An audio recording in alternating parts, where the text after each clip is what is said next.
నమస్కారం. ఘంటారావానికి స్వాగతం. ముందుగా ప్రధానాంశాలు. మరి కాసేపట్లో భారత్ చేరుకోనున్న పుతిన్, ద్వైపాక్షిక ఒప్పందాలతో బంధాన్ని పటిష్టం చేసేందుకు చర్యలు.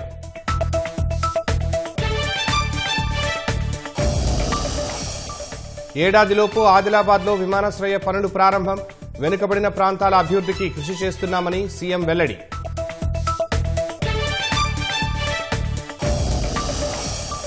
ప్రాజెక్టు స్థలాన్ని మార్చి ఆదిలాబాద్కు అన్యాయం చేశారన్న ముఖ్యమంత్రి, లక్షల కోట్లతో వేరే చోట కట్టిన కాళేశ్వరం 3 ఏళ్లకే కూలిందని ఎద్దేవా. విమానాల రద్దుతో ప్రయాణికుల ఇక్కట్లు, పైలట్ల కొరతతో నిలిచిన ఇండిగో సేవలు.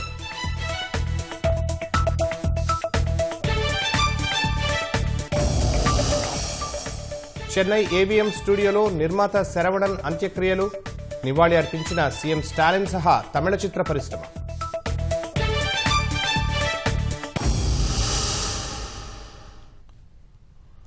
ఆదిలాబాద్ జిల్లా బీళ్లను సస్యశ్యామలం చేసేందుకు త్వరలో ప్రాణహిత ప్రాజెక్టును తమిడిహట్టి దగ్గరే కడతామని సీఎం రేవంత్ రెడ్డి స్పష్టం చేశారు. గత ప్రభుత్వ పెద్దలు కమిషన్ల కోసం కూలే చోట ప్రాజెక్టులు కట్టారని ముఖ్యమంత్రి ధ్వజమెత్తారు. పంచాయతీ ఎన్నికల్లో సర్పంచి అభ్యర్థులు ఎక్కువ ఖర్చు పెట్టకుండా ఏకగ్రీవం అయ్యేలా చొరవ తీసుకోవాలని సూచించారు. ప్రజాపాలన విజయోత్సవాల్లో భాగంగా ఆదిలాబాద్లో ముఖ్యమంత్రి రేవంత్ రెడ్డి పర్యటించారు. 18,70,00,000 విలువైన అభివృద్ది పనులకు మంత్రులు జూపల్లి కృష్ణారావు, వివేక్ వెంకటస్వామితో కలిసి సీఎం శ్రీకారం చుట్టారు. ఇందిరా ప్రియదర్శిని మైదానంలో జరిగిన బహిరంగ సభా వేదికపైనే జిల్లాకు చెందిన 160 మహిళా సంఘాలకు 19.69 కోట్ల బ్యాంక్ లీకేజీ చెక్కులు పంపిణీ చేశారు. గత బీఆర్ఎస్ ప్రభుత్వం పేరు మార్చి మరో ఊరుకు తరలించిన ప్రాణహిత చేవెళ్ల ప్రాజెక్టు పనులు త్వరలోనే చేపడతామన్నారు. అక్రమార్జన వల్లే ఆ పెద్దాయన కుటుంబంలో కలహాలు మొదలయ్యాయని పరోక్షంగా కేసీఆర్ను సీఎం రేవంత్ రెడ్డి విమర్శించారు. పెద్దాయన రూపంలో మీకు దయ్యమై పట్టిండు, మీ ప్రాజెక్టును కాలగర్భంలో కలిపిండు, ఊరు మార్చిండు, అంచనాలు మార్చిండు, పేరు కాళేశ్వరమైంది. 10 ఏళ్లు తిరిగే లోపల 1,00,000 కోట్లు ఖర్చు పెట్టిండు. ఆదిలాబాద్కు మాత్రం చుక్క నీరు రాలే. ఆయన ఇంట్లో కనక వర్షం కురిసింది తప్ప చుక్క నీరు రాలే. సొమ్మొచ్చిన తర్వాత సొంత పిల్లలే కత్తులతో పొడుచుకుంటారు. బిడ్డో దిక్కు, కొడుకో దిక్కు, అల్లుడో దిక్కు. ఆయన శాతగాక ఎక్కడ వండుకున్నాడో మీరు అందరు చూస్తున్నారు. తొందరలోనే ఆదిలాబాద్ జిల్లా వ్యవసాయ భూములకు మీ గోదావరి జలాలను తరలించి ప్రతి ఎకరాకు నీళ్లు ఇవ్వాలి అన్న లక్ష్యంతో తుమ్మిడిహట్టి దగ్గర ప్రాణహిత చేవెళ్ల ప్రాజెక్టును మళ్లీ కడతాం. అడవుల జిల్లా ఆదిలాబాద్ సమగ్ర అభివృద్ధికి కట్టుబడి పనిచేస్తామని ముఖ్యమంత్రి స్పష్టం చేశారు. ఏడాదిలోగా ఆదిలాబాద్ విమానాశ్రయాన్ని పూర్తి చేసి పారిశ్రామిక ప్రగతిలో పరుగులు పెట్టిస్తామని హామీ ఇచ్చారు. ఆదిలాబాద్కు ఓ యూనివర్సిటీ మంజూరు చేస్తామని ముఖ్యమంత్రి ప్రకటించారు. దేశం నలుమూలల నుంచి వేలాది మంది ఈ ప్రాంతానికి వస్తున్నారు. వాళ్ళు రావాలంటే కష్టమవుతున్నది. మనకి ఎయిర్పోర్ట్ ఉండాలి అని ఆలోచన చేసినాం. సంవత్సరం తిరిగే లోపల ఆదిలాబాద్లో ఎయిర్పోర్ట్ పనులను ప్రారంభించి ఎర్ర బస్సు రావడమే కష్టం అనుకున్న ఆదిలాబాద్లో ఎయిర్ బస్సును దించి ఇక్కడ అభివృద్ధికి పునాదులు వేసి ఇక్కడ పరిశ్రమలను తీసుకొచ్చే బాధ్యత మన ప్రభుత్వం తీసుకుంటుంది. ఎక్కడైతే ఎడ్యుకేషన్, ఎక్కడైతే ఇరిగేషన్ ఉంటుందో, ఎక్కడైతే కమ్యూనికేషన్ ఉంటుందో ఆ ప్రాంతం అభివృద్ధి చెందుతుంది. ఆదిలాబాద్ను ఎడ్యుకేషన్ విషయంలో, ఇరిగేషన్ విషయంలో, కమ్యూనికేషన్ విషయంలో ఖచ్చితంగా ప్రభుత్వం లక్ష్యం పెట్టుకొని ముందుకు వెళ్తుంది. ఆదిలాబాద్కు యూనివర్సిటీని ఇచ్చే బాధ్యత మా ప్రభుత్వం తీసుకుంటుంది. ఇంద్రవెల్లి యూనివర్సిటీ అని పెట్టుకుంటే చరిత్రలో కూడా గొప్ప పేరు ఉంటుంది. కొమరం భీముడి పేరు పెట్టుకుంటే ఇంకా గొప్పగా ఉంటుంది. మరి మీరందరూ, ఇది నా సూచన మాత్రమే, నా నిర్ణయం కాదు. పంచాయతీ ఎన్నికల్లో అభివృద్ధి చేసేవారినే ఓటేసి ఆశీర్వదించాలని సీఎం రేవంత్ కోరారు. సర్పంచి పదవుల కోసం విచ్చలవిడిగా ఖర్చు పెట్టొద్దని ముఖ్యమంత్రి సూచించారు. పల్లెల సమగ్ర అభివృద్ధి కోసం ఎన్ని నిధులైనా ఖర్చు చేస్తామన్నారు.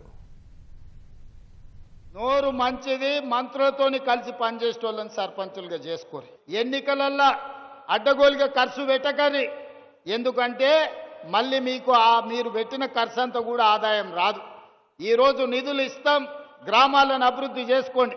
గ్రామాలను అభివృద్ధి చేసుకోవాలంటే సమన్వయం చేసుకొని ముందుకు వెళ్ళాలి. సర్పంచ్ ఎన్నికలల్లా మంచోని ఎందుకోండి, బుద్ధిమంతుడని మీరు సర్దిగాడితే వాడు పోయి బొడ్రాయి కాడ కూర్చొని భోజనం చేసి మళ్ళొచ్చి ఇంకేం పెడతావు అని అడిగిందంటే నిండా మునుగుతారు. నిధులు ఇచ్చే బాధ్యత నాది, అభివృద్ధి చేసే బాధ్యత నాది. సాగునీటి ప్రాజెక్టులు కానీ, మీ విద్యాలయాలు కానీ, మీ పరిశ్రమలు కానీ, మీ ఎయిర్పోర్టు కానీ, ఈ ప్రాంతానికి సంబంధించిన అన్ని పనుల మీద ప్రత్యేకమైన దృష్టి పెడతా. ఫ్యూచర్ సిటీ వేదికగా ఈ నెల 10 నుంచి 13 వరకు ప్రతిష్టాత్మకంగా నిర్వహిస్తున్న Telangana rising global summit vision 2047 public exhibition ని ప్రజలు సందర్శించవచ్చని ప్రభుత్వం ప్రకటించింది. తెలంగాణ భవిష్యత్ ప్రణాళికలు గ్లోబల్ విజన్ ని దగ్గరగా చూసే అద్భుత అవకాశం కల్పిస్తున్నట్లు తెలిపింది. ప్రజలంతా ఉచితంగా గ్లోబల్ సిటీని సందర్శించవచ్చని అధికారులు తెలిపారు. గ్లోబల్ సిటీలో భవిష్యత్తు ప్రాజెక్టుల గురించి సెషన్లు, ప్రభుత్వ నిపుణులతో సంభాషణలు, ప్రభుత్వ శాఖల స్టాల్స్, సాంస్కృతిక కార్యక్రమాలను వీక్షించాలని సూచించారు. గ్లోబల్ సమ్మిట్ను సందర్శించేందుకు ప్రభుత్వం రోజు ప్రత్యేక ఉచిత బస్సు సేవలు ఏర్పాటు చేసింది. ఆ బస్సులు ఉదయం 9 గంటల నుంచి మధ్యాహ్నం 1 గంట వరకు సదస్సుకు వెళ్లేందుకు అందుబాటులో ఉంటాయి. సదస్సు నుంచి ఇంటికి వెళ్లేందుకు సాయంత్రం 4 గంటల నుంచి రాత్రి 9 గంటల వరకు బస్సులు ఏర్పాటు చేశారు. MGBS, JBS, Kukatpally, Charminar, LB Nagar నుంచి ఉచిత బస్సులు ఉంటాయని అధికారులు తెలిపారు.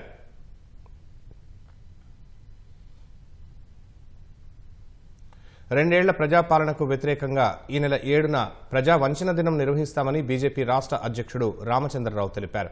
ఇందిరా పార్క్ ధర్నా చౌక్ వద్ద మహాధర్నా చేపడతామని, ప్రభుత్వానికి వ్యతిరేకంగా ఛార్జిషీటు తెస్తామన్నారు. అన్ని రంగాల్లో కాంగ్రెస్ ప్రభుత్వం విఫలమైందని, తమ వైఫల్యాలను కప్పిపుచ్చుకునేందుకు కేంద్రాన్ని విమర్శిస్తున్నారని ఆగ్రహం వ్యక్తం చేశారు. హిల్ట్, జీహెచ్ఎంసీ విస్తరణ రియల్ ఎస్టేట్ కోసమేనని ఆరోపించారు. భారతీయ జనతా పార్టీ తెలంగాణ ప్రభుత్వము ఏదైతే వారు 2 సంవత్సరాలు పూర్తయిన సందర్భంగా ప్రజా పాలనా దినోత్సవంగా ఏది జరుపుకుంటున్నారో దానికి వ్యతిరేకంగా భారతీయ జనతా పార్టీ డిసెంబర్ 7వ తారీఖు నాడు ఇందిరా పార్క్ దగ్గర దాన్ని ప్రజా వంచన దినం కింద తెలంగాణ ఈ ప్రశ్నిస్తున్న తెలంగాణ అవుతుందో ప్రశ్నిస్తున్న తెలంగాణ ప్రజా వంచన ఈ పరిపాలనకు వ్యతిరేకంగా మేము ఈ ఒక మహాధారణ చేస్తూ ఉన్నాం. ఈ ధారణలో మేము ఛార్జ్షీట్, ప్రభుత్వం వ్యతిరేకంగా ఛార్జ్షీట్ కూడా తీస్తాం. మీరు స్కూల్స్ నడపలేకపోతా ఉన్నారు, పెన్షన్స్ ఇవ్వలేకపోతున్నారు, శాలరీస్ సమయానికి ఇవ్వలేకపోతున్నారు. కాబట్టి ప్రభుత్వం అన్ని రంగాలు వైఫల్యం చెందింది. ఏదైనా మాట్లాడితే కేంద్రం మీద పడతారు. కేంద్రము మీ యొక్క తప్పిదాకా కేంద్రం ఎందుకు ఇవ్వాలండి?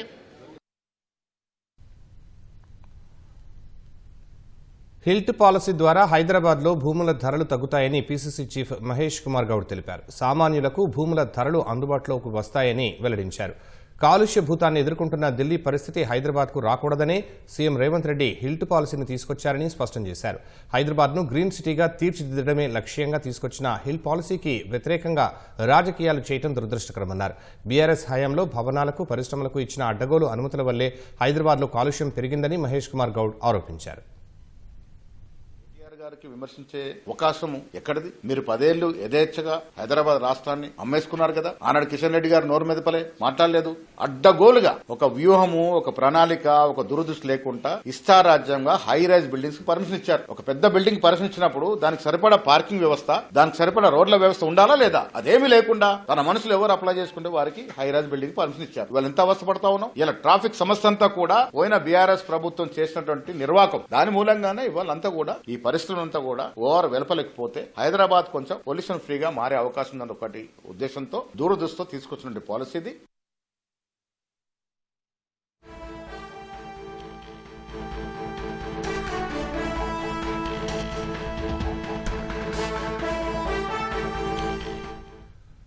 ఆదాయానికి మించి ఆస్తుల కేసులో రంగారెడ్డి జిల్లా ల్యాండ్ రికార్డు ఏడీ శ్రీనివాస్ ను ఏసీబీ అధికారులు అరెస్టు చేశారు. మరిన్ని వివరాలు మా ప్రతినిధి రమేష్ అడిగి తెలుసుకుందాం. రమేష్, తనిఖీల్లో ఇప్పటివరకు ఎన్ని కోట్ల విలువైన ఆస్తులు గుర్తించారు? ఆ వివరాలు ఏంటి?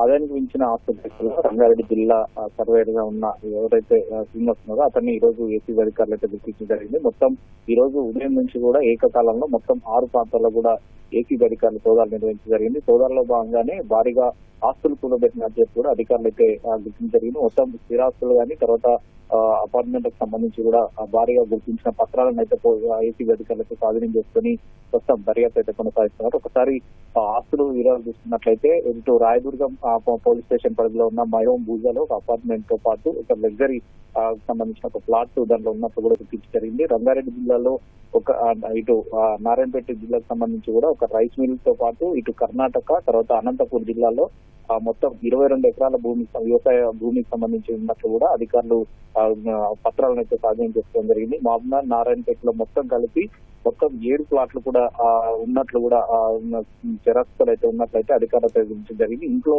దాదాపు 5 లక్షల రూపాయలకు సంబంధించిన నగదు ఏసీబీ అధికారులు అయితే స్వాధీనం చేసుకోవడం జరిగింది. మొత్తం 1.6 కిలోలకు సంబంధించిన బంగారు గాని తర్వాత 780 గ్రాములకు సంబంధించిన వెండి ఆభరణాలు కూడా ఏసీబీ అధికారులు అయితే స్వాధీనం చేసుకోవడం జరిగింది. మొత్తం 2 ఖరీదైన కార్లతో పాటు తర్వాత ఇంకా ఇతర ఆస్తులకు సంబంధించిన కూడా పత్రాలను అయితే స్వాధీనం చేస్తుంది. కానీ వాటి బహిరంగ మార్కెట్లకు సంబంధించి కూడా భారీగా కోట్లకు విలువ చేసే వాటిని ఉంటుందని చెప్పి కూడా ఏసీబీ అధికారులు అయితే అంచనా వేస్తున్నారు. ప్రస్తుతం అతన్ని రిమాండ్ చేసి అరెస్ట్ చేయడం జరిగింది. అరెస్ట్ చేసిన తర్వాత అతను రిమాండ్ తరలించిన తర్వాత మరొకసారి కస్టడీ తీసుకుని ఏసీబీ అధికారులు పూర్తి స్థాయిలో విచారణ కొనసాగించే అవకాశం ఉంది. ఇప్పటికే ఏవైతే స్థిరాగాన్ని తర్వాత చరాల సంబంధించి ఏవైతే ఆస్తులు వాటి యొక్క విలువకు సంబంధించి ఒక్కొక్కటి కూడా తీసుకున్నారు. కేవలం ఇతని పేరు మీదనే ఉన్నాయా లేదా దినాములకు సంబంధించి కూడా ఇంకా వేరే ఏమైనా ఉన్నాయనేది కూడా ఏసీబీ అధికారులు ప్రస్తుతం అయితే ఆరోపిస్తున్నారు. దీంట్లో కేవలం ఇప్పటివరకు కోట్ల రూపాయలకు సంబంధించి కూడా ఈ ఆస్తులు అయితే గుర్తించడం జరిగింది. కానీ ఇంకా కస్టడీకి సంబంధించి కూడా తీసుకున్న తర్వాత మరికొన్ని నిషాద బిల్లులకు అని చెప్పి కూడా ఏసీబీ అధికారులు అయితే ప్రస్తుతం అయితే భావిస్తున్న పరిస్థితి అయితే.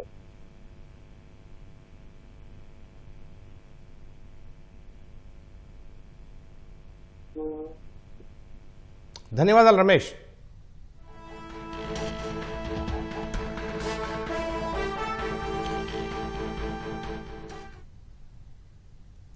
రవాణా శాఖ సారథి పోర్టల్లో సాంకేతిక సమస్యలు తలెత్తాయి. దీనిపై రవాణా శాఖ special chief secretary Vikas Raj, commissioner Ilambarthi సహా పలువురు ఉన్నతాధికారులతో మంత్రి పొన్నం ప్రభాకర్ మాట్లాడారు. ఇబ్బందులు తాత్కాలికమే అని అధికారులు మంత్రికి తెలియజేశారు. సాంకేతిక సమస్య ఢిల్లీ నుంచి తలెత్తిందని, మధ్యాహ్నం తర్వాత సారథి సేవలు యథాతథంగా కొనసాగుతాయని మంత్రి పొన్నం ప్రభాకర్ తెలిపారు. వాహనదారుల అసౌకర్యానికి చింతిస్తున్నామని పేర్కొన్నారు.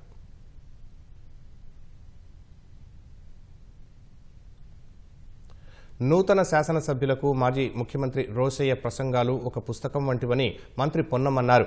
హైదరాబాద్ రవీంద్ర భారతిలో రోశయ్య 4వ వర్ధంతి సభను ప్రభుత్వం అధికారికంగా నిర్వహించింది. కార్యక్రమానికి శాసనమండలి చైర్మన్ గుత్తా సుఖేందర్ రెడ్డి, శాసనసభాపతి గడ్డం ప్రసాద్, మంత్రి పొన్నం ప్రభాకర్తో పాటు పలువురు పాల్గొని రోశయ్య చిత్రపటానికి పూలమాలలు వేసి నివాళులర్పించారు. క్రమశిక్షణకు మారుపేరు రోశయ్య అని మండలి చైర్మన్, స్పీకర్ మంత్రి పొన్నం తెలిపారు. ఒక ఆజానుబాబుడు ఆకారంలోనే కాక మాటలోనూ తన తీరుల్లోనూ తన వ్యక్తిత్వంలోనూ అనేక రకాలుగా ఒక పెద్దరికాన్ని ఈనాడు తరానికి ఇచ్చినటువంటి వ్యక్తి. వారిని ఆదర్శంగా తీసుకొని ఏ విధంగా ఓపికగా ఉండాలి, ఏ విధంగా కింది స్థాయి నుంచి ఎటువంటి బలం లేకున్నా అన్నట్టుగా రాజకీయాలు ఎదగడానికి ఏ విధంగా ఎదగొచ్చో వారొక ప్రత్యక్ష నిదర్శనం. నల్లగొండ జిల్లా మిర్యాలగూడ ఆలగడప చెక్పోస్టు వద్ద ఇతర రాష్ట్రాల నుంచి తరలిస్తున్న 11 ధాన్యం లారీలను రూరల్ పోలీసులు స్వాధీనం చేసుకున్నారు. రాష్ట్ర ప్రభుత్వం సన్నబియ్యానికి క్వింటాకు 500 రూపాయలు బోనస్ను ఇస్తుండటంతో దళారులు ఇతర రాష్ట్రాల నుంచి తక్కువ ధరకు ధాన్యాన్ని కొనుగోలు చేసి మిల్లులకు తరలిస్తుండగా పోలీసులు పట్టుకుని స్టేషన్కు తరలించారు. ఒక్కో లారీలో 300 క్వింటాళ్ల ధాన్యం ఉన్నట్లు అధికారులు గుర్తించారు. తహసీల్దార్ ఇచ్చిన ఫిర్యాదు మేరకు పోలీసులు కేసు నమోదు చేసి దర్యాప్తు చేస్తున్నారు.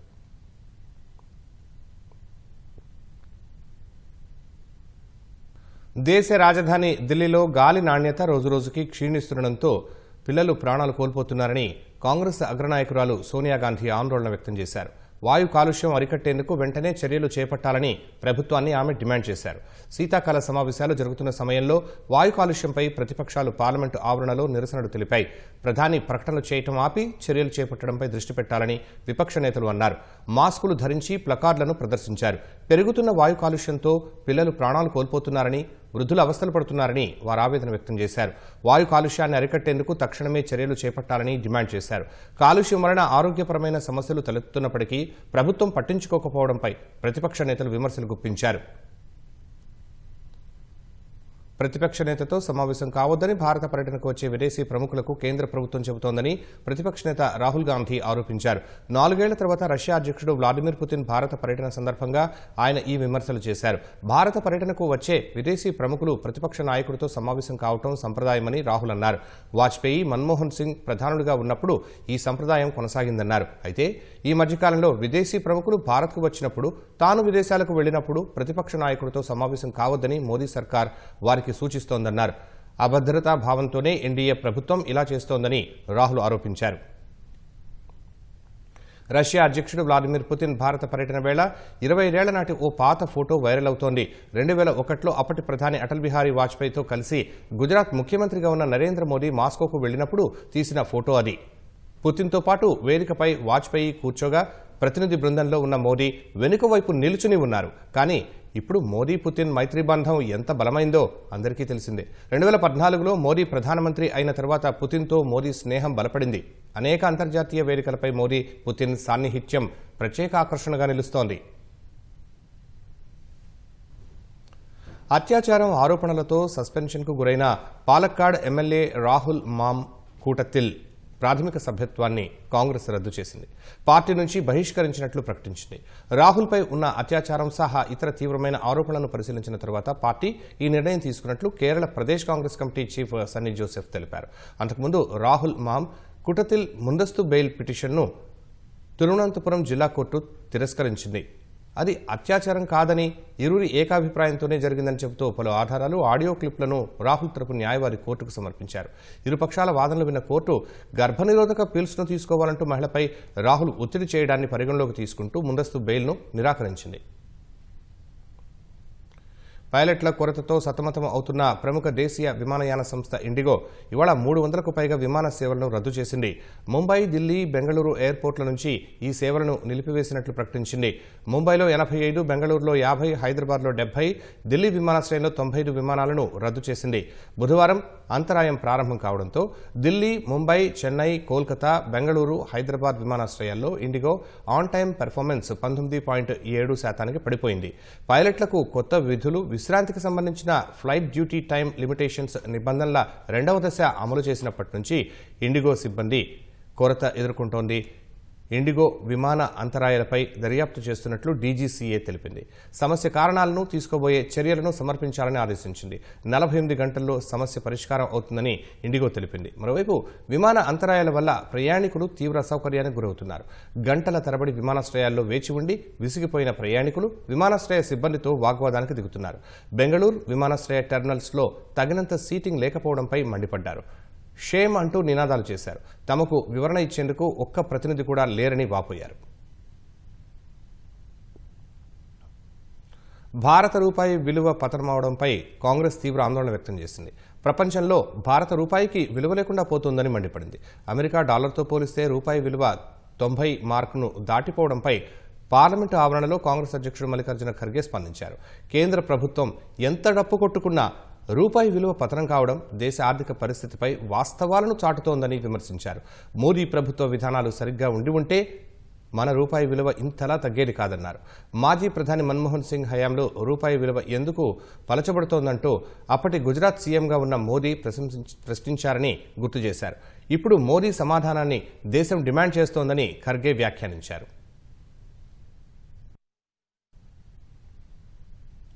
ఎస్ఐఆర్ ప్రక్రియలో భాగంగా పలు రాష్ట్రాల్లో బూత్ లెవెల్ అధికారుల ఆత్మహత్య ఘటనలపై సుప్రీంకోర్టు స్పందించింది.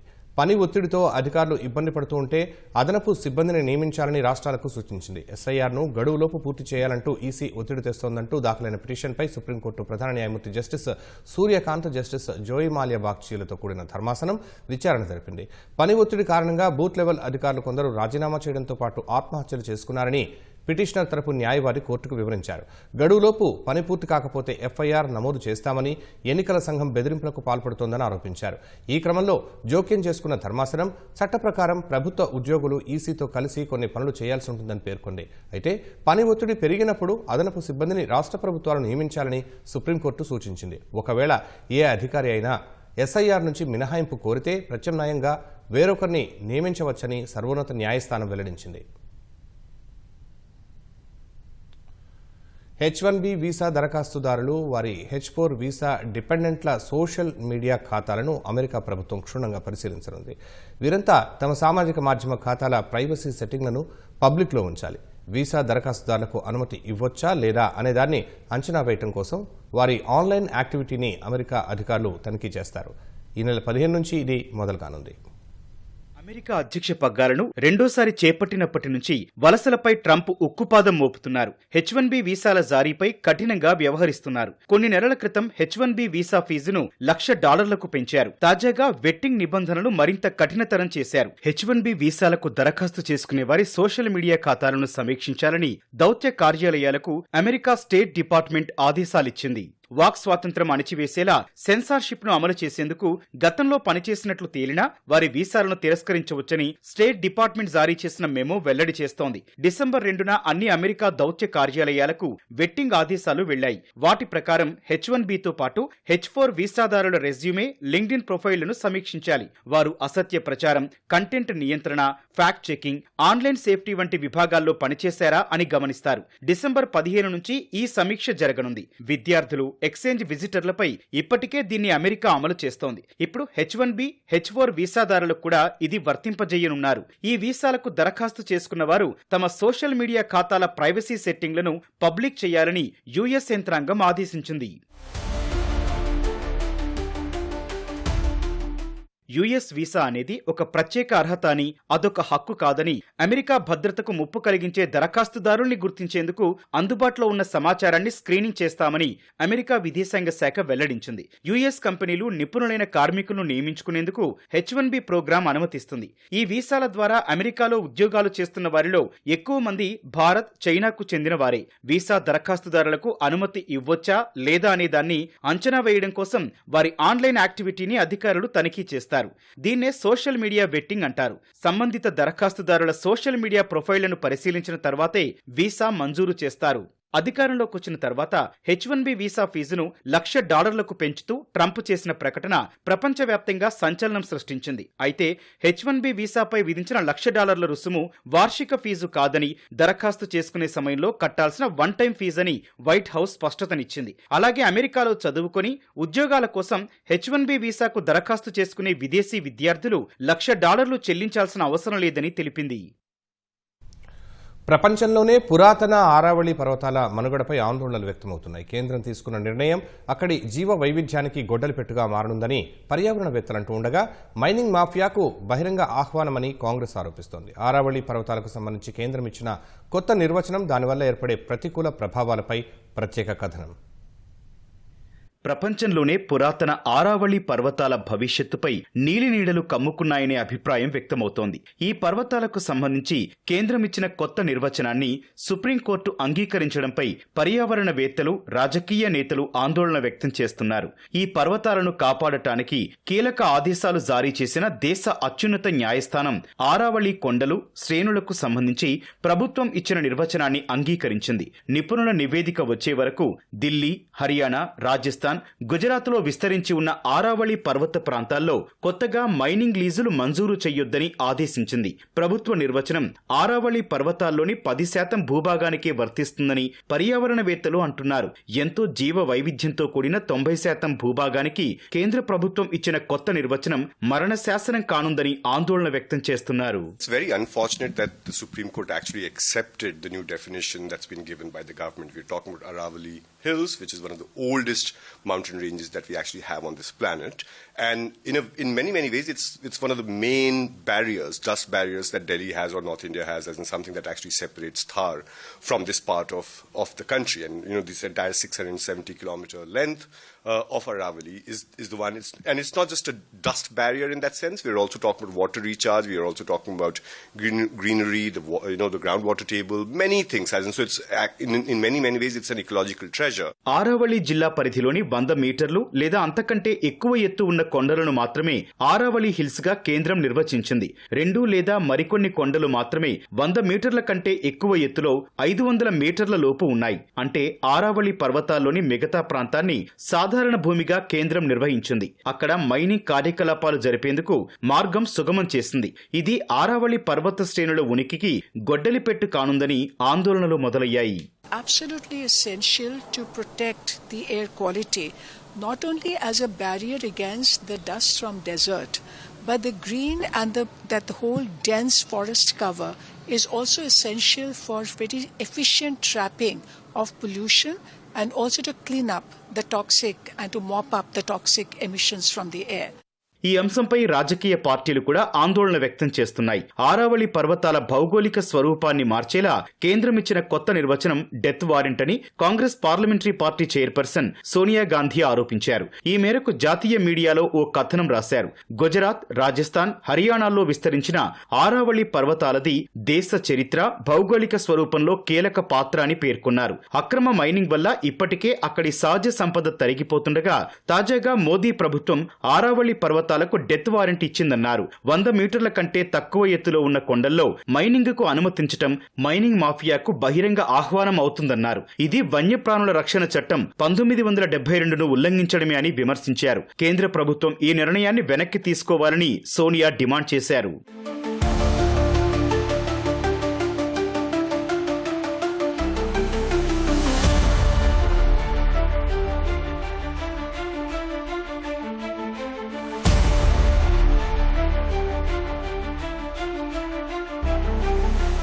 థార్ ఎడారి తూర్పు ప్రాంతంపై విస్తరించకుండా ఆరావళి పర్వతాలు అడ్డుగోడగా ఉన్నాయి. అత్యున్నత జీవ వైవిధ్యానికి అక్కడి కొండలు కేంద్రంగా నిలుస్తున్నాయి. కేంద్రం ఇచ్చిన కొత్త నిర్వచనం 100 మీటర్ల కంటే తక్కువ ఎత్తులో ఉన్న కొండ ప్రాంతాల్లో మైనింగ్ కార్యకలాపాలకు బాటలు వేస్తుందని పర్యావరణవేత్తలు ఆందోళన వ్యక్తం చేస్తున్నారు. మైనింగ్ వల్ల ఆరావళి పర్వతాల్లోని జీవ వైవిధ్యం దెబ్బతింటుందని పర్యావరణ ప్రేమికులు అభిప్రాయపడుతున్నారు.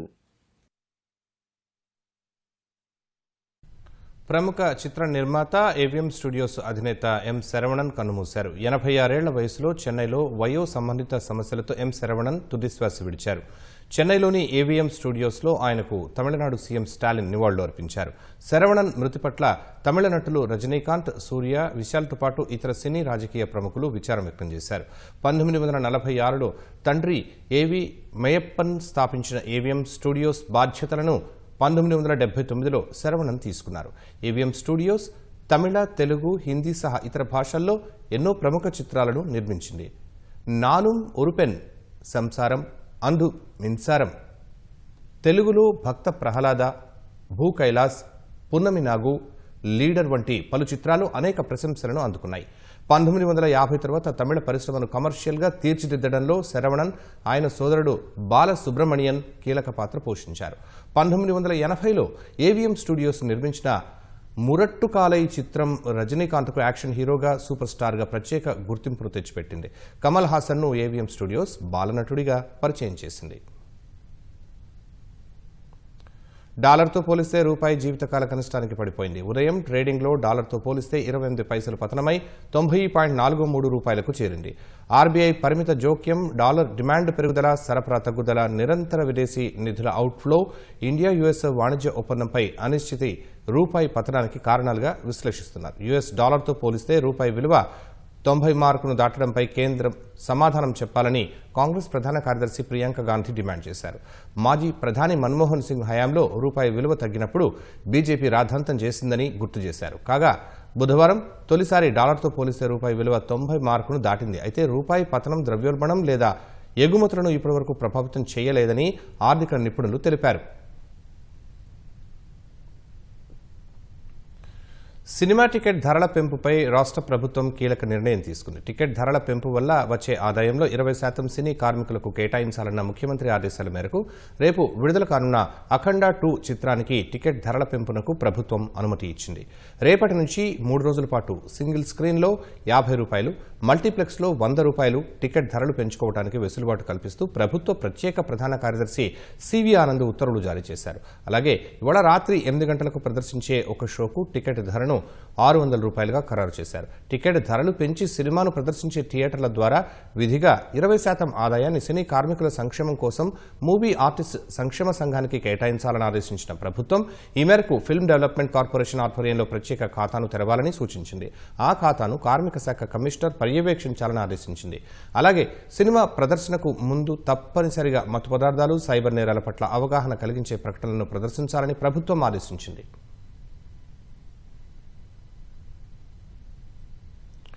హైదరాబాద్ ఉప్పల్ ఫ్లైఓవర్ను 14 ఏళ్లుగా కడుతూనే ఉన్నారని, ప్రభుత్వాలు మారుతున్నా పూర్తి కావటం లేదని తెలంగాణ జాగృతి అధ్యక్షురాలు కల్వకుంట్ల కవిత విమర్శించారు. ఈ అంశంపై శాసన మండలిలో ప్రశ్నిస్తే మంత్రి కోమటిరెడ్డి స్పందించారని కవిత గుర్తు చేశారు. త్వరలోనే సమీక్ష చేసి పూర్తి చేస్తామని హామీ ఇచ్చారని, ఆ తర్వాత కాంట్రాక్టర్ను మార్చారో లేదో తెలియదు కానీ ఎక్కడి గొంగళక్కడే అన్నట్లు ఉందని కవిత ఆరోపించారు.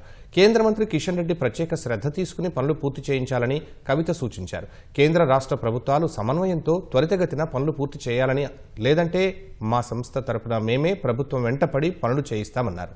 అనంతరం ప్రయాగ్రాజ్ కుంభమేళాలో మృతి చెందిన నాచారంలోని కుటుంబాన్ని కవిత పరామర్శించారు. బాధిత కుటుంబాన్ని ఆదుకుంటారని, ఒకే కుటుంబంలో 2 చనిపోవడంతో చిన్నారులు అనాథలయ్యారని, వారి స్కూలు ఖర్చులు మొత్తం తనే భరిస్తానని కవిత వారికి హామీ ఇచ్చారు. మేడ్చల్, మల్కాజ్గిరి జిల్లాలో 4 రోజులు పర్యటిస్తామని కవిత పేర్కొన్నారు. పోలీస్ రిక్రూట్మెంట్ బోర్డు ఆధ్వర్యంలో ఈ నెల 14న జరిగే అసిస్టెంట్ పబ్లిక్ ప్రాసిక్యూటర్ పరీక్షలు వాయిదా వేసేందుకు హైకోర్టు నిరాకరించింది. పోలీస్ రిక్రూట్మెంట్ బోర్డుకు వినతి పత్రం ఇవ్వాలని పిటిషనర్లను ఆదేశించిన హైకోర్టు వాటిని పరిశీలించాలని టీఎస్ఎల్పీఆర్బీని ఆదేశించింది. 14న పంచాయతీ ఎన్నికలు ఉన్నాయని, అదే రోజు అసిస్టెంట్ పబ్లిక్ ప్రాసిక్యూటర్ పరీక్షలు ఉన్నట్లు 3 న్యాయవాదులు హైకోర్టులో పిటిషన్ దాఖలు చేశారు. ఆ పిటిషన్పై హైకోర్టు విచారణ చేపట్టింది. పంచాయతీ పోలింగ్ రోజే ఏపీపీ పరీక్ష ఉండటం వల్ల ఇబ్బందులు తలెత్తుతున్నట్లు పిటిషనర్ల తరపు న్యాయవాది కోర్టుకు తెలిపారు. మరో రోజు పరీక్ష నిర్వహించేలా పోలీస్ రిక్రూట్మెంట్ బోర్డును ఆదేశించాలని కోరగా స్టే ఇచ్చేందుకు హైకోర్టు నిరాకరించింది. పరీక్ష తేదీల విషయంపై ఉన్నతాధికారులకు వినతి పత్రం ఇవ్వాలని పిటిషనర్లను ఆదేశించిన హైకోర్టు ఆ వినతిని పరిశీలించాలని పోలీస్ రిక్రూట్మెంట్ బోర్డును ఆదేశించింది. డిసెంబర్ 7న ఉస్మానియా విశ్వవిద్యాలయానికి వస్తున్న ముఖ్యమంత్రి రేవంత్ రెడ్డి తమ సమస్యలపై దృష్టి సారించాలని ఓయూ బోధనేతర ఉద్యోగుల ఐకాస కోరింది. 25 సంవత్సరాలుగా తమ సమస్యలపై వీసీ పెడచెవిన పెడుతున్నారని ఐకాస ప్రతినిధులు వాపోయారు. అవుట్సోర్సింగ్, పార్ట్ టైం, కాంట్రాక్ట్ విభాగాల్లో కనీస వేతనాలు ఇవ్వట్లేదని మండిపడ్డారు. అలాగే ఉద్యోగ భద్రత రెగ్యులర్ చేయాలని, కంట్రిబ్యూషన్ పెన్షన్ పథకం తదితర డిమాండ్లు పరిష్కరించాలని కోరారు. అన్ని సమస్యలపై పరిష్కారం కోసం ముఖ్యమంత్రి రేవంత్ రెడ్డి తమకు సమయం ఇవ్వాలని కోరారు. వైస్ ఛాన్సలర్ ఏంటంటే ఆయన ఎవరిని కలవడు, తర్వాత సమస్యపై పూర్తిగా సమస్య గురించి వినడు, తర్వాత సమస్యపై పూర్తి అవగాహన కూడా ఉండదు ఆయనకు. సో అవగాహన లేకుండా ఆయన నిర్ణయాలు తీసుకోవడం వల్ల ఈరోజు యూనివర్సిటీలో చాలా రకమైన సమస్యలు ఉన్నాయి. కాబట్టి ముఖ్యమంత్రి గారు మీరు విచ్చేసినప్పుడు మాకు కూడా కొంత సమయాన్ని కేటాయిస్తే బాగుంటుంది. మా సమస్యలు కూడా విని దాని పరిష్కారాన్ని మేము ప్రయత్నిస్తే బాగుంటుంది. హైదరాబాద్లో మూగ బాలుడు ప్రేమ్చంద్పై వీధి కుక్కల గుంపు దాడిపై రాష్ట్ర మానవ హక్కుల కమిషన్ స్పందించింది. మీడియాలో వచ్చిన వార్తలను సుమోటో కేసుగా commission chairman justice Shamim Akhtar స్వీకరించారు. ఘటనకు సంబంధించిన పూర్తి వివరాలు, బాలుని ప్రస్తుత వైద్య స్థితిపై నివేదిక ఇవ్వాలని కోరింది. కుక్కల నియంత్రణ చర్యలపై ఈ నెల 29లోపు సమగ్ర నివేదిక ఇవ్వాలని జీహెచ్ఎంసీ కమిషనర్, రంగారెడ్డి జిల్లా కలెక్టర్ను కమిషన్ కోరింది. నీలూఫర్ ఆసుపత్రిలో చికిత్స పొందుతున్న ప్రేమ్చంద్ను mayor Vijayalakshmi, deputy mayor Mothe Srilatha పరామర్శించారు. ప్రస్తుతం బాలుడి ఆరోగ్య పరిస్థితి నిలకడగా ఉందని తెలిపారు. ప్రేమ్చంద్ ఒంటిపై ఉన్న గాయాలు చాలా వరకు మానిపోయాయని అన్నారు. బాలుడికి పూర్తిగా నయం అయ్యే వరకు మెరుగైన వైద్య సేవలు అందించాలని ఆసుపత్రి సూపరింటెండెంట్కు ఆదేశించారు.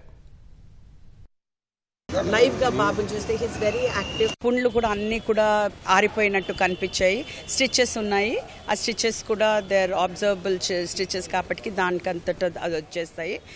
He look very active. He was playing video games కూడా ఆడుతున్నాడు. సో నేను డాక్టర్స్ని కూడా కనుక్కున్నాను about his situation. There about 4 injections that they have to give. Already ఒక డోసేజ్ అయిపోయింది, రేపు ఇంకొక డోసేజ్ అవుతుంది. I was requesting the doctors, also I requested the family, డాక్టర్స్తో మీరు కొంచెం కోఆపరేట్ చేయాలి. ఎందుకంటే దే సే కొంచెం బాగా అయిపోగానే they want to go home. So I requested them, అవసరం ఉన్నా దే విల్ టేక్ కేర్ కాబట్టి వాళ్ళని ఉండమని నేను రిక్వెస్ట్ చేశాను. They also said yes. కరీంనగర్లో ద్విచక్ర వాహనానికి కుక్క అడ్డు రావడంతో గాయపడి మృతి చెందిన ఘటన ఆలస్యంగా వెలుగులోకి వచ్చింది. వ్యాపారి వెంకట రమణారావు విధులు పూర్తి చేసుకుని వాహనంపై ఇంటికి వెళుతుండగా ఒక్కసారిగా కుక్క అడ్డు వచ్చింది. బైక్ నుంచి అతను కింద పడిపోగా తీవ్ర గాయాలయ్యాయి. ఆసుపత్రికి తరలించగా చికిత్స పొందుతూ మృతి చెందారు. నగరంలో కుక్కల వలన ప్రజలను తీవ్ర ఇబ్బందులకు గురిచేస్తోంది. విద్యానగర్, సంతోష్ నగర్, మంకమ్మ తోట, భాగ్యనగర్ ప్రాంతాల్లో కుక్కలు తీవ్రంగా ఉన్నాయని, ఇలాంటి ఘటనలు పునరావృతం కాకుండా నగరపాలక సంస్థ అధికారులు చర్యలు చేపట్టాలని ప్రజలు కోరుతున్నారు.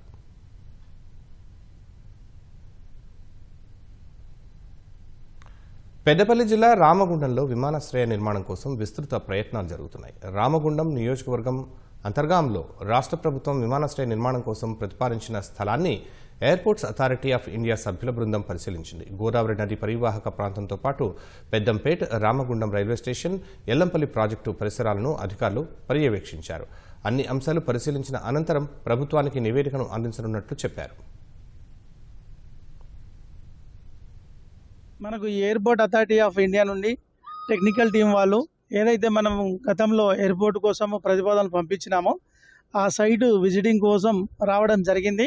దానికి సంబంధించి టెక్నికల్ ఫెసిబిలిటీ అలాగే వివిధ విషయాల మీద ఈరోజు ఈ స్థలాన్ని సందర్శించి వాళ్ళు తదుపరి నిర్ణయాన్ని తెలియజేయడం జరుగుతుంది. ఇక్కడ అంతర్గాములో ప్రపోజ్ చేసినటువంటి ఈ సైట్ దగ్గర ఈ అంతర్గాము, రాయదండి, ఈ విలేజెస్ అన్ని కూడా పరిశీలించడం జరుగుతుంది.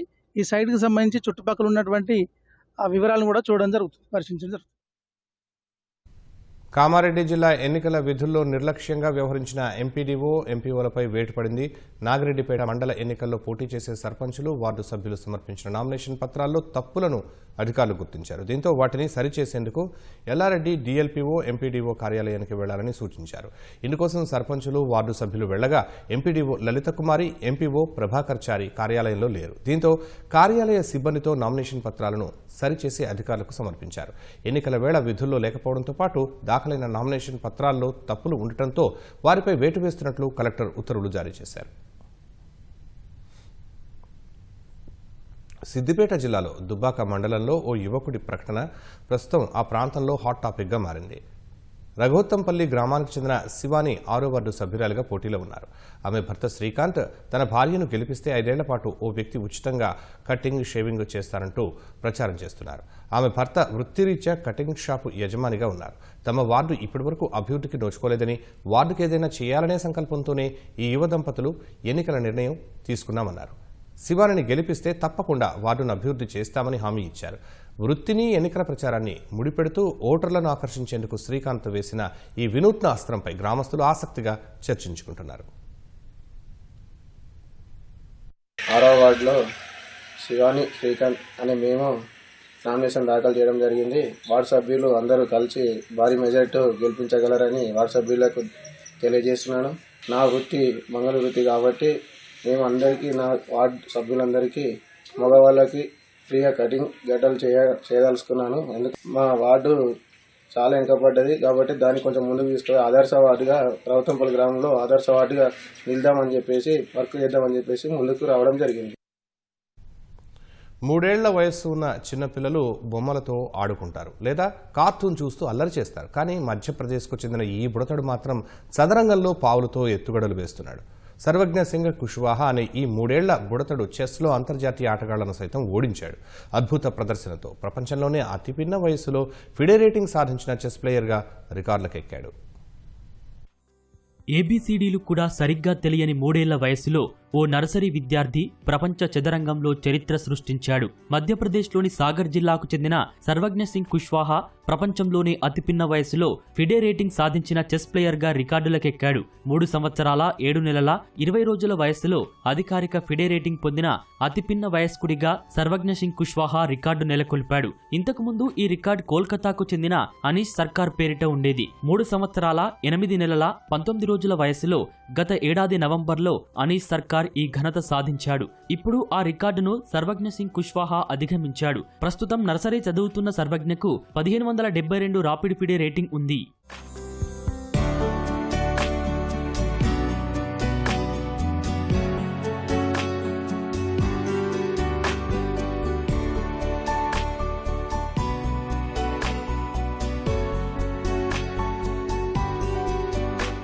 ఫిడే రేటింగ్ పొందాలంటే కనీసం ఒక అంతర్జాతీయ ప్లేయర్ను ఓడించడం తప్పనిసరి. మధ్యప్రదేశ్ సహా దేశంలోని పలు చోట్ల జరిగిన పోటీల్లో 3 అంతర్జాతీయ ఆటగాళ్లను ఓడించి సర్వజ్ఞ ఈ అరుదైన రికార్డును సొంతం చేసుకున్నాడు. మొబైల్ ఫోన్ వ్యసనం నుంచి దూరంగా ఉంచేందుకు తల్లిదండ్రులు అలవాటు చేసిన చెస్ ఈ బుడతడి మెదడుకు పదును పెట్టింది. అతడి ఆసక్తిని చూసి ప్రత్యేకంగా శిక్షకుడిని నియమించి ఆన్లైన్ బోధన కూడా ఏర్పాటు చేశారు. నిత్యం 6 గంటల ఆటతో 6-7 నెలల్లోనే సర్వజ్ఞ ప్రతిష్టాత్మక ఫిడే ర్యాంకర్గా ఎదిగాడు. తమ కుమారుడి పేరు పదే పదే చూశాక కానీ ఫిడే రేటింగ్ వాస్తవమని తాను నమ్మలేకపోయానని తల్లి నేహా సింగ్ అన్నారు. తన కొడుకు ప్రపంచంలోనే అతి చిన్న వయసులో ఫిడే ర్యాంకింగ్ సాధించడం తమ కుటుంబానికి ఎంతో గర్వకారణమని, సర్వజ్ఞను గ్రాండ్ మాస్టర్గా చూడాలనేది తమ కల అని తండ్రి సిద్ధార్థ్ సింగ్ కుష్వాహా తెలిపారు. వికారాబాద్ జిల్లాలో గుడ్లను కాపాడేందుకు క్వారీ యజమాని పనులను నిలిపివేసి మానవత్వాన్ని చాటుకున్నాడు. మొమిన్పేట ఎన్కతల శివార్లోని ఓ క్వారీలో ఆగ్నేయాసియాలోని అరుదుగా కనిపించే రాక్ ఈగల్ సంతతికి చెందిన గుడ్లగూబ గుడ్లను పెట్టింది. దీన్ని మొదట వైల్డ్ లైఫ్ ఫోటోగ్రాఫర్ గమనించి అటవీ అధికారులకు సమాచారం ఇచ్చాడు. అక్కడికి చేరుకున్న పర్యావరణ అధికారులు జిల్లా అటవీ అధికారి జ్ఞానేశ్వర్ ఆదేశాల మేరకు వాటిని ప్రతిరోజు సంరక్షించేందుకు చర్యలు చేపట్టారు. 15 రోజుల్లో గుడ్లగూబ పొరగడం పూర్తవుతుందని, మరో 20 రోజుల్లో పిల్లలకు రెక్కలు వచ్చి సురక్షితంగా ఎగరగలుగుతాయని వారు తెలిపారు. ఈలోపు వాటి రక్షణ కోసం క్వారీ పనులు నిలిపివేయాల్సిందిగా యజమాని అడగడంతో అతను సైతం దీనికి అంగీకరించాడు. ఇది అరుదైన జాతికి చెందినది అయినప్పటికీ అంతరించిపోయే ప్రమాదం లేదని జ్ఞానేశ్వర్ తెలిపారు. రాత్రి వేళల్లో సంచరిస్తూ కీటకాలు, ఎలుకలు, కుందేళ్లు, క్షీరదాలను వేటాడుతుందని పేర్కొన్నారు.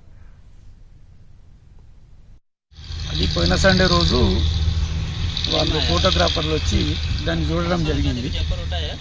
చూసి వాళ్ళు తర్వాత ఫారెస్ట్ వాళ్ళకి ఇన్ఫర్మేషన్ చేసిండ్రు. వాళ్ళు వచ్చి కొంచెం దాన్ని పిల్లలు అయ్యేంత వరకు దాన్ని కొంచెం సంరక్షించండి అని చెప్పిండ్రు. దానికోసం మేము కూడా సహకరిస్తామని చెప్పినాము. అది పిల్లలు పొదిగేంత వరకు మనం ఆ ఏరియాలో క్రెషరే బంద్ చేసినాము. ఇప్పుడు క్రెషర్ నడవడం లేదు వారం రోజుల నుంచి. ఆ ఏరియాను కూడా మేము జాగ్రత్తగా చూస్తున్నాము. దాని గురించి ఏమి ఇబ్బంది లేదు. అంతవరకు సహకరిస్తాము. అతనికి ఉన్న ఆసక్తి ఎన్నో పురస్కారాలను తెచ్చిపెట్టింది. కొంతమంది ఆర్టిస్టులు బొమ్మలు వేయడాన్ని గమనించిన అతను తాను కూడా బొమ్మలు గీయాలి, అందులోనూ వినూత్నంగా ఉండాలని నిర్ణయించుకున్నాడు. తొలుత పుస్తకాల్లో గీసిన ఆయన ప్రస్తుతం రావి, బాదం, అరటి, మందారం, నిమ్మ ఆకులపై చక్కగా బొమ్మలు గీస్తూ అందరినీ ఆకర్షిస్తున్నాడు. ఫలితంగా 10ల సంఖ్యలో రాష్ట్ర స్థాయి నుంచి జాతీయ స్థాయి వరకు అవార్డులను సొంతం చేసుకున్నాడు.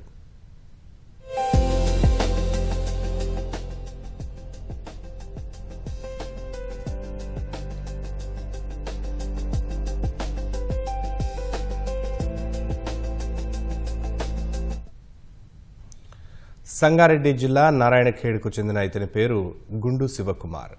పండుగలు, ఉత్సవాలు, పుట్టినరోజులు, ప్రముఖుల వర్ధంతులకు రావి ఆకులపై వారి చిత్రాలు కత్తిరించి వారికి శుభాకాంక్షలు చెప్పటం ఇతనికి అలవాటు. శివకుమార్ స్వయంగా చెట్ల వెంట తిరుగుతూ ఆకులను సేకరించుకుంటాడు. తాను చెట్ల నుంచి ఆకులను తీసుకుంటున్నందుకు గాను ప్రత్యేకంగా ఇతను కొన్ని మొక్కలను పెంచుతున్నారు. పర్యావరణానికి తమ వల్ల హాని కలగకూడదనే ఉద్దేశంతో ముందుకు వెళుతున్నాడు. తాను స్వయంగా నేర్చుకున్న ప్రతిభను ప్రస్తుతం కాంట్రాక్ట్ పద్ధతిన పాఠశాలల్లో విద్యార్థులకు చిత్రాలను ఆకులపై కత్తిరించడం నేర్పిస్తున్నాడు.